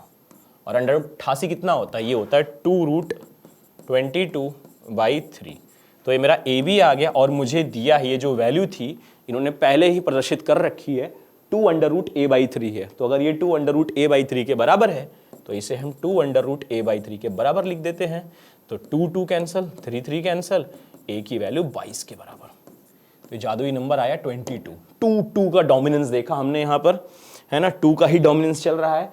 तो अगर 2 का डोमिनेंस चल रहा है तो हम ऑप्शन पे चलते हैं। ऑप्शन में कौन से वाले ऑप्शन का डोमिनेंस चल रहा है, बी पार्ट, है ना। तो यहाँ पे जो 22 है ये करेक्ट ऑप्शन होगा। क्लियर, आगे चलते हैं, अगले सवाल पे बढ़ेंगे। अगला सवाल जरा पढ़ो क्या लिखा है। तो कह रहा है let a circle of radius 4 be concentric to the ellipse. Concentric का मतलब क्या है, तो कॉन्सेंट्रिक का मतलब है यहां पर कि जो सर्कल है उसका जो सेंटर है वो इलिप्स के सेंटर पे ही होगा, दोनों का सेंटर सेम है। और जो नेक्स्ट मेरे पास एक इक्वेशन दी है वो क्या दी गई है, 15x square plus 19y square equal to 285। तो कह रहा है then the common tangents are inclined to the minor axis of the ellipse to the angle. तो जो उसकी कॉमन टेंजेंट है वो इलिप्स के माइनर एक्सिस से कितने एंगल पे इंक्लाइन होगी, ये हमें जानना है। तो इसके लिए कहीं ना कहीं थोड़ा सिचुएशन को समझते हैं कि ये जो इलिप्स दी है वो दी किस तरीके की है ना, थोड़ी सी, क्योंकि स्टैंडर्ड फॉर्म में नहीं दिया है। क्या दिया है, 15x स्क्वायर दिया है प्लस कितना दिया है, 19y स्क्वायर इक्वल टू 285 दिया है। तो अगर मैं इसे कैलकुलेट करूंगा तो कितना आएगा, ये मेरा आ जाएगा 15x square upon 285 plus 19y square upon 285 equal to 1। अब अगर यहां से मैं डिवाइड करूं तो कितना आएगा, एक्स स्क्वायर अपॉन कितना होगा, तो 15 कन्नम 15 और कितना बचेगा, यहां पे आएगा 13 और 35, मतलब मिलके कितना होगा, 15 नवियां, राइट। तो 19 आ जाएगा। अगला कितना होगा, वाई स्क्वायर अपॉन, अब देखो ये कितना होगा, तो 17 अगर हम लगाते 19 का लगाते हैं तो एक नंबर में कितना आएगा, पहले तो 19 1 जा 19 और कितना बचेगा 9 9 5, तो 15 आ जाएगा, राइट। तो आ जाएगा 15 इक्वल टू 1। तो ये आ गया मेरा x square upon 19 plus Y square upon 15 equal to 1। ये मैंने क्यों पता करना चाहा, तो पहले मैं जान तो लूं ये वर्टिकल हॉरिजॉन्टल इलिप्स है। सबसे बड़ी दिक्कत तो यही है, वर्टिकल है हॉरिजॉन्टल है। जैसे हमने पता किया आधा क्वेश्चन तो वहीं सॉल्व होता है ना। तो अब हमने पता कर लिया कि जो ए स्क्वायर की वैल्यू बी स्क्वायर से ज्यादा है तो ए है बड़ा बी से, अगर ऐसा है तो ये हॉरिजॉन्टल इलिप्स है। तो हॉरिजॉन्टल इलिप्स में सब सॉर्टेड ही होता है वैसे। तो अगर मैं अब यहां पे सिचुएशन बनाऊं तो लेट से मेरे पास एक देखो ऐसी इलिप्स है, ऐसी इलिप्स है जो कि हॉरिजॉन्टल इलिप्स है। ये मेरे पास हॉरिजॉन्टल इलिप्स है। अब देखो अपने पास एक सर्कल है राइट, जिसमें क्या है कि एक ये कोइंसेंट्रिक है, तो ये मेरे पास लेट से सर्कल हो गया, दोनों का सेंटर तो 0 0 पे बैठा हुआ है, ऐसा हो गया है ना। ये मेरे पास सर्कल है, ये इलिप्स नहीं है, सर्कल है नेक्स्ट वाला। अब क्या दोनों को एक कॉमन टेंजेंट अगर मैं ड्रॉ कर दूं तो कॉमन टेंजेंट लेट से मैंने ड्रॉ कर दी ऐसी। अब ये कहे जो कॉमन टेंजेंट हमने ड्रॉ की, ये वाला जो कॉमन टेंजेंट है, अब माइनर एक्सिस इलिप्स का क्या है, तो ये जो इलिप्स है इसका मेजर एक्सिस एक्स एक्सिस होगा, तो माइनर एक्सिस ये वाई एक्सिस होगा, तो ये एंगल थीटा कितना बना रहा है ये मुझे पता करना है किसी भी हालत में। कैसे पता करेंगे, अब ये सिचुएशन है। तो मैं एक काम करता हूं, जो मेरी इलिप्स है, अगर मैं कर रहा हूं इलिप्स का जो टेंजेंट है अगर इसका स्लोप m होगा, तो बताओ इक्वेशन ऑफ इलिप्स क्या होती है, for x square upon A square plus Y square upon B square equal to 1 having slope m when a greater than b कितना होता है, तो वो होता है y equal to mx plus minus under root of a square m square plus of b square होता है। हाँ सर यही होता है, तो ये लिख लेते हैं, यहां से वैल्यूज फेंकना शुरू करते हैं। तो कितना होगा, a स्क्वायर मेरा 19 है, 19 m square plus 15 b square हो जाएगा, है ना। अब ये आ गया, अब यहां से थोड़ा सा इसको और प्यार से लिखते हैं, तो ये कितना आएगा mx minus of y plus minus 19 m square plus 15। अब बच्चों एक बात समझना, ये जो टेंजेंट है ना ये सर्कल को भी टेंजेंट की तरह सर्व कर रही है। तो सर्कल में जब भी हमें टेंजेंट की कंडीशन मिलती है हम क्या करते हैं, हम एक ही कंडीशन सीखे हैं कि length of perpendicular that is dropped from the origin वो कितना होता है, रेडियस के बराबर होता है। तो अब यहां पे लेंथ ऑफ परपेंडिकुलर का फॉर्मूला लगाएंगे, और ये कितना है सेंटर मेरा 0,0 है, तो कितना होगा लेंथ ऑफ परपेंडिकुलर, तो लगाते हैं। तो लेंथ ऑफ परपेंडिकुलर होगा m into 0 minus 0 plus minus under root of 19 m square plus 15 upon under root of 1 plus m square, और ये पूरा मॉड मैंने रख दिया यहां पे, इक्वल टू क्या होगा, रेडियस के बराबर। रेडियस सर्कल की क्या थी, तो अगर आप ध्यान से देखो तो रेडियस सर्कल की 4 दे रखी हुई है, तो इस इंफॉर्मेशन को यूज करने का समय आ गया है। ये मेरा 4 के बराबर है। अब देखो मॉड के अंदर प्लस माइनस साइन की कोई दिक्कत ना है, उड़ा देगा इसे। तो यहां पे क्या होगा, ये जो मेरी वैल्यू होगी ये मेरा आ जाएगा under root of 19 m square plus 15 upon under root कितना होगा, under root of 1 plus m square equal to 4 आ जाएगा। अब एक काम कर दोनों साइड का स्क्वायर कर लेते, कितना आएगा 19 m square plus 15 equal to 16 into 1 plus m square. तो यहां से क्या होगा, यह आ जाएगा 19 m square plus 15 equal to 16 plus 16 m square. अब यहाँ पे क्या होगा, 19 में से 16 गया तो 3m स्क्वायर बनेगा, तो आ जाएगा 3m स्क्वायर, 16 में से 15 गया 1 बचा, तो m स्क्वायर की वैल्यू क्या आ गई 1/3 आ गई। अब हमें क्या करना है, अब यहाँ से m की जो वैल्यू आएगी वो 1/√3 ले लिया, है ना। m की वैल्यू जो मेरी आई 1/√3 ले लिया, क्योंकि फर्स्ट क्वाड्रेंट में चल रहा है सारा कहानी, राइट। तो अगर यहां पे m की वैल्यू 1/√3 आ गई तो इसके अकॉर्डिंग कौन सा ऑप्शन बनना चाहिए, अभी हमें को tan थीटा निकालना पड़ेगा। तो थीटा कितना आएगा, तो मेरा थीटा जो आ जाएगा वो आ जाएगा मेरा पाई बाई कितने 30 की वैल्यू होती है ना, tan 30 की वैल्यू 1/√3 पाई/6 हो जाएगा। तो यहां से जो मेरा थीटा पाई/6 आया, मतलब अगर मेरा थीटा पाई/6 आया तो अब ये वाला जो एंगल है वो कितना होगा, ये एंगल कितना होगा, अगर ये 30 डिग्री है भाई, अगर ये 30 डिग्री है, अगर ये 90 डिग्री है, तो ये कितना होगा, ये 60 डिग्री होगा, राइट। मुझे ये एंगल सर्च करना था, तो यहां से जो एंगल आएगा वो कितना आएगा, वो मेरा आ जाएगा 60 डिग्री, मतलब कितना आ गया पाई/3 के बराबर। तो जो माइनर एक्सिस एंगल बना रहा है कॉमन टेंजेंट, वो कितने का बना रहा है, पाई/3 का बना रहा है। तो पाई/3 करेक्ट ऑप्शन बनेगा। अगर हम यहाँ पे ऑप्शंस पे जाएं तो जो मेरा पाई/3 वाला ऑप्शन है वो कौन सा है, ए पार्ट है। तो कौन सा ऑप्शन करेक्ट होगा, ए पार्ट करेक्ट ऑप्शन होगा। आगे बढ़ते हैं, अगला सवाल देखते हैं। अगला सवाल क्या है, इस सवाल में कुछ बातें दी हैं, घुमा फिरा के लिखा हुआ ऐसा लग रहा। कह रहे let the sum of the focal distances right of the point P4,3 on the hyperbola x square upon a square minus of y square upon b square equal to 1 be 8 under root of 5/3 if for h मतलब hyperbola के लिए the length of the latus rectum is l here and the product of the focal distances of the point P is m, then 9l square plus 6m is equal to, मुझे इसकी value पता करनी है कितनी होगी। अब एक काम करते हैं, हम यहां पे x square upon a square minus Y square upon B square equal to 1 है, ये है मेरे पास में। अब यहां पे कह रहा है कि फोकल डिस्टेंसेस का सम निकालना है, तो पॉइंट क्या दिया, हाइपरबोला पे बैठा हुआ है पॉइंट, और वो पॉइंट क्या है 4,3। तो मुझे पता है अगर कोई भी पॉइंट हाइपरबोला पे बैठा है जिसके कोऑर्डिनेट x, y है तो उसकी फोकल डिस्टेंसेस क्या होती है, ex plus a and ex minus of a होता है। तो यहां पे अगर मैं फोकल डिस्टेंसेस बोलूं तो कितना आएगा फोकल डिस्टेंसेस, तो मेरा आ जाएगा ex plus a and ex minus of a। तो इन्होंने क्या दिया है, सम ऑफ द फोकल डिस्टेंसेस, मतलब कितना होगा, सम ऑफ लिख लेते हैं, तो सम कर लेते हैं एक ही बार में, कितना होगा ex plus a plus ex minus of a, value आ जाएगी 2ex के बराबर, और 2ex, और यहाँ पे x की वैल्यू कितनी है, x कोऑर्डिनेट मतलब यही है, पॉइंट का कोऑर्डिनेट 4 है, तो 2 इंटू 4 8e आ जाएगा, और मुझे दिया है 8e equal to 8 whole under root of 5/3 के बराबर दिया है। तो यहाँ से मेरी सेंट्रिसिटी निकल आई भाई, कितना आया, होल अंडर रूट ऑफ 5/3 के बराबर है। तो एक इंफॉर्मेशन से हमने सेंट्रिसिटी निकाल लिया। अब आगे कुछ और बात भी दे रहा है, इसके बाद मेरे को एक और चीज बड़ी इंपॉर्टेंट है कि अगर ये 4 और 3 है, देखो इसेंट्रिसिटी हाइपरबोला का केस है, तो इसेंट्रिसिटी की वैल्यू क्या होती है हाइपरबोला के केस में, e square equal to 1 plus B square by A square. तो यहां से काम करते हैं, ई स्क्वायर इक्वल टू क्या करेंगे, 1 plus B square by A square निकाल ही लेते हैं। तो 1 plus B square by A square के अकॉर्डिंग क्या आएगा, 5/3 की जो वैल्यू होगी बच्चों वो होगी 1 plus B square by A square के बराबर। तो यहां से मैं कह सकता हूं b square by A square की जो वैल्यू होगी 5/3 माइनस ऑफ 1 कितना होगा, 2/3 के बराबर। ये मेरे पास पहली कंडीशन आ गई, ये पहली इक्वेशन आ गई। अब इसके बाद नेक्स्ट इक्वेशन पे चलना होगा, क्योंकि मेरे पास एक और कंडीशन है, 4,3 हाइपरबोला पे लाई कर रहा है, तो इस हाइपरबोला की इक्वेशन को सेटिस्फाई करेगा।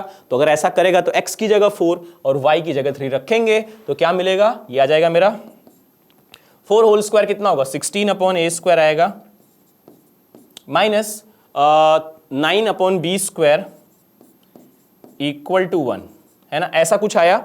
अब यहां से क्या होगा, अब अगर हम यहां पे b square equal to 2a square by 3 अगर हम रख दें तो कितना होगा, ये मेरा आ जाएगा 16 अपॉन ए स्क्वायर माइनस का 9 अपॉन बी स्क्वायर कितना है, तो बी स्क्वायर मेरा कितना होगा 2a स्क्वायर बाई 3, तो 2a स्क्वायर बाई 3 ऊपर गया, है ना, 3 सीधे ऊपर मल्टीप्लाई हुआ, और इक्वल टू क्या होगा, इक्वल टू 1 हो जाएगा, यहां से इक्वल टू 1 हो गया। अब एक काम करता हूं, यह आ जाएगा 32/a स्क्वायर आएगा, यहां से 32 अपॉन ए स्क्वायर आएगा, माइनस का 27 upon 2a square, 2a square होगा, sorry 2a square equal to 1 होगा, है ना। तो यहां से 32 में 27 का कितना बचा, 5/2a स्क्वायर इक्वल टू 1, तो a स्क्वायर की वैल्यू क्या आ गई, 5/2, 5/2, है ना, ये मेरी a स्क्वायर की वैल्यू आ गई। अगर a स्क्वायर आ गया तो b स्क्वायर भी निकल गया, b स्क्वायर क्या होगा 2/3 a स्क्वायर, तो b स्क्वायर क्या होगा 2/3, a स्क्वायर कितना है 5/2, तो b स्क्वायर की जो मेरी वैल्यू आ गई वो कितनी आई, सीधे सीधे आ गई, 2 से 2 कैंसिल हुआ, 5/3 के बराबर आ गई। एक मेरा a स्क्वायर आया और एक मेरा b स्क्वायर, महत्वपूर्ण इंफॉर्मेशन, काम आएगा आगे। अब चलते हैं, लेंथ ऑफ लेटस रेक्टम क्या हमारा आसानी से निकाल सकते हैं, लेंथ ऑफ लेटस रेक्टम क्या होता है, हाइपरबोला के केस में 2b स्क्वायर बाई a होगा यहाँ पे, तो 2b स्क्वायर बाई a के अकॉर्डिंग, अच्छा इन्होंने क्या निकलवाना है, 9l स्क्वायर निकलवाना है, इसका स्क्वायर करवाना है, तो चलो निकाल लेते हैं। तो 9l स्क्वायर क्या होगा, पहले l स्क्वायर क्या होगा, तो l स्क्वायर हो जाएगा 4b की पावर 4 अपॉन a स्क्वायर, तो 9l स्क्वायर क्या होगा, 9l स्क्वायर आ जाएगा मेरा 36, 9 गुणे 4 36, b की पावर 4 अपॉन a स्क्वायर, तो कितना होगा 36, और b की पावर 4 कितना होगा, तो 25/9 होगा, तो आ जाएगा 25/9, और 1 अपॉन a स्क्वायर मतलब कितना होगा, अगर a स्क्वायर इतना है तो 1 अपॉन a स्क्वायर क्या होगा 2/5, तो ये आ गया 4, राइट, तो कितना आया 40 आया, तो यहां से 9l स्क्वायर की वैल्यू क्या आ गई 40 आ गई। अब एक और बात बड़ी इंपॉर्टेंट है, एक और चीज भी हमसे पूछ रहा है, ये कह रहा है कि product of the focal distances क्या होगा, तो product of the focal distances m बोल रहा है, तो product of the focal distances मतलब ex प्लस a और ex माइनस a को मल्टीप्लाई कर दो इस बार, तो कितना होगा product of the focal distances, तो आ जाएगा ई एक्स प्लस ए और ई एक्स माइनस ऑफ ए, जो कि मिलके बन जाएंगे E square x square minus of A square. और हमें सारी वैल्यू पता है, ई की वैल्यू कितनी थी, तो ई की वैल्यू √5/3 है, तो इसका स्क्वायर क्या होगा 5/3 और एक्स स्क्वायर कितना होगा बच्चों, तो एक्स स्क्वायर मतलब एक्स कोऑर्डिनेट का स्क्वायर कर दो तो कितना आएगा 16 आ जाएगा, 16 आ गया, माइनस ऑफ ए स्क्वायर। अब माइनस ऑफ ए स्क्वायर कितना होगा, तो अगर मुझे माइनस ऑफ ए स्क्वायर निकालना है तो वो कहाँ गया, माइनस ऑफ ए स्क्वायर, तो ए स्क्वायर की वैल्यू कहाँ गई, अगर हम ए स्क्वायर देखें तो ए स्क्वायर मेरा 5/2 था, ये आ गया, ठीक है। तो यहां से क्या हुआ, ये आ गया मेरा 80/3, 16×5 80 माइनस 5/2, ये आ गया, तो कितना होगा, तो आ जाएगा 160 माइनस 15/6, जो कि 145/6 के बराबर होगा। ये कैलकुलेशन आई। अब अगर ये वैल्यू आ गई तो हम देखो फटाफट सारी वैल्यूज निकालते हैं। 9l² + 6m कितना होगा, कैलकुलेट कर लेते हैं। 9l² + 6m कितना होगा, तो 9l² तो सीधा इंसर्ट करेंगे, कितना आया था 40 प्लस 6m मतलब 6, और m की वैल्यू कितनी थी 145/6, तो क्या जाएगा 145 प्लस 40, जो कि मिलके होगा 185, 185 के बराबर। तो यहां पर जो आंसर होगा 185 के बराबर होगा, जो यहां पर आंसर बनेगा करेक्ट ऑप्शन 185 होगा। तो देखो एक बात बड़ी इंपॉर्टेंट है, हमने स्टेप बाय स्टेप क्वेश्चन को सॉल्व किया। तो अगेन मैं एक बात कह रहा हूं, help me solve it feature जो है वो ऐसे जटिल से जटिल सवालों को बड़ी आसानी से हल करता है, आपकी सॉल्व करने में मदद करता है। तो आपको एक्सप्लोर करना है, बिल्कुल जा करके यूज करना है, इस फीचर में मास्टर बनना है। हम देखते हैं यहां पर, अब ऑप्शन अगर मैच भी करा दे तो 185 सी पार्ट जो है ये करेक्ट ऑप्शन होगा। तो बच्चों ये हमारे कुछ बहुत अच्छे क्वेश्चंस थे जो हमने प्रैक्टिस किए, आगे ऐसी आपको प्रैक्टिस कंटिन्यू करते रहनी है। अगेन मैं एक बार फिर से दोहरा रहा हूं, अगर बाकी क्वेश्चंस की प्रैक्टिस करनी है तो लिंक नीचे डिस्क्रिप्शन बॉक्स में दी गई है, वहां पे जाओ, बाकी क्वेश्चंस की प्रैक्टिस करो, बाकी जितने भी क्वेश्चंस है सॉल्व करो, बहुत मजा आएगा। मिलते हैं नेक्स्ट सेशन में, तब तक के लिए बहुत बहुत धन्यवाद, शुक्रिया, थैंक यू।